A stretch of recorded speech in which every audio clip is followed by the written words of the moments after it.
And here comes Semenya lumbering along. Caster Semenya won a silver medal in the 800 meters at the London Olympics. But in all her success, she's been dogged by controversy. Semenya and other female athletes over the years have had their genitals inspected, measured, and charted, their chromosomes and testosterone levels checked, all to fit what sports organizations required for these women to compete.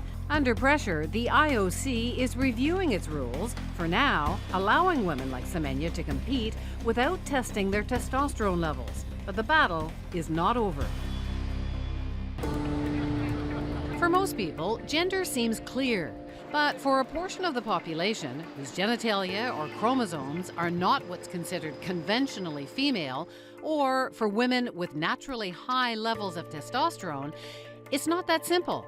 And increasingly, science is challenging the old policies. Governing sports bodies had been using testosterone levels as the latest bar for what categorizes a woman. But now that a court case showed women with high levels of testosterone don't have an unfair advantage, the IOC changed its rules, for now, until further review. Former Canadian cyclist Kristen Worley is a big part of the fight. After she transitioned from the male sex to female, she had to stop competing. The hormone supplements she needed to help her function after her surgery were not allowed in competition. These days, she fights her battles in court. I met up with her today. Hi, Kristen. Hi, Wendy. So you've been battling the IOC for a long time. Over 13 years. Wow, are you getting anywhere? We are. We've been able to, in the last several years, have been working with a series of legal experts here in Toronto and scientific experts here in Canada, some of the very best in the world, actually. So over this 13-year period, we've been engaged with the IOC through my own journey as an athlete, as a transition athlete, and been able to bring forward a lot of scientific research that wasn't part of the original policy planning by the IOC over the last many years. And so intuitively, having been able to bring a lot of experts to the table who've been concerned about a lot of the medical issues that have been coming forward for many athletes. So much of this is about testosterone and you know, people look at athletes like Caster Semenya and think that she must have more testosterone because she's more masculine than the conventional woman. What's wrong or what's problematic in that thinking? Well, pretty much the basic problem is that in terms of the policies that are being derived by the International Olympic Committee, like realize even from 2003, there's been 3 policy attempts by the International Olympic Committee themselves, to which in every single case there has been no scientific research presented by the IOC in conjunction with the policies.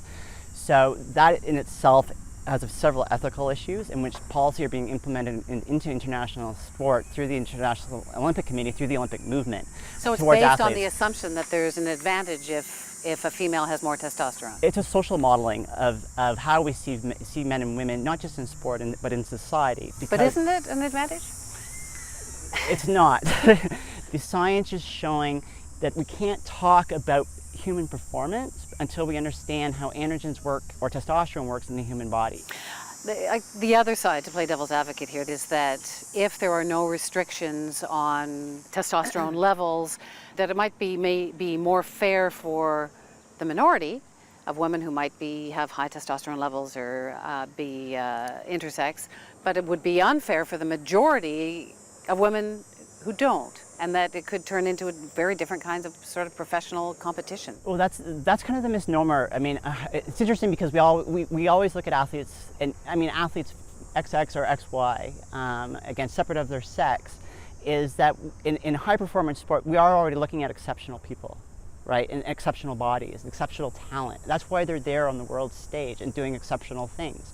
And I think what we need to understand is what we're looking at first, and understanding that in terms of human performance, there's 1% to 3% differences at the high levels of elite sport that separate between 1st and 10th place in the finish line, no matter the sex or the chromosome of the individual.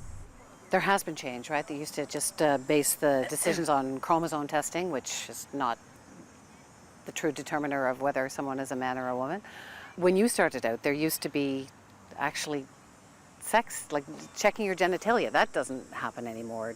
does it? It does happen. It does. And I think it's important because I think within the social media sphere that you're seeing is been extraordinary, of course, and the function around the IF and predominantly around Castor. What has to be known is that this happens around the world. It's all through the Olympic movement. The International Olympic Association to the IF is the IF is kind of the incubator of gender verification historically, because of and historically it used to be incredible what was done to women. Absolutely, full body reviews of women's bodies, but it was done by women, but I mean that every athlete was tested. Very invasive. But what's happening now is that the IOC has never stopped gender testing.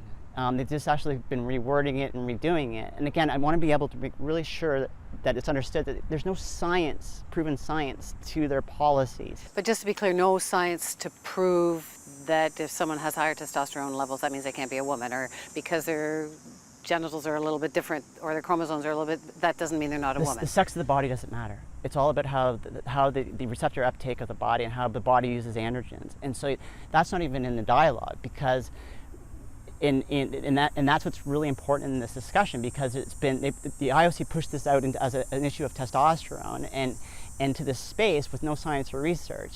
And so what's happened is just, as you've seen, it's been creating this blanket concern and that this somehow has to do with competitive performance, where in fact testosterone and even intersex really doesn't come here at play. It's really about understanding individual and athlete health, because there's so many variables that are part of somebody's human performance, from the physiology right down to where they live, to the opportunities of the food they eat, to the training regimes. And I think what you're seeing is typically the Olympic Games are designed specifically for men to entertain men.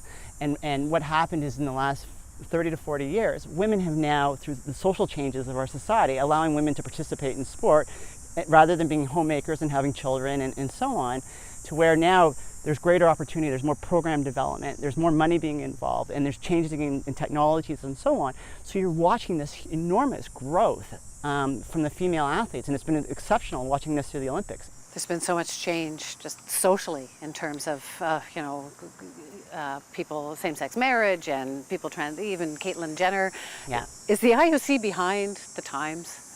I don't want to say the IOC is behind the times. I think it is a generational issue. I think that we've got individuals who are in the higher ups of the International Olympic Committee who it is generational. It's also Western European men primarily who are managing the International Olympic Committee and the medical side of the IOC.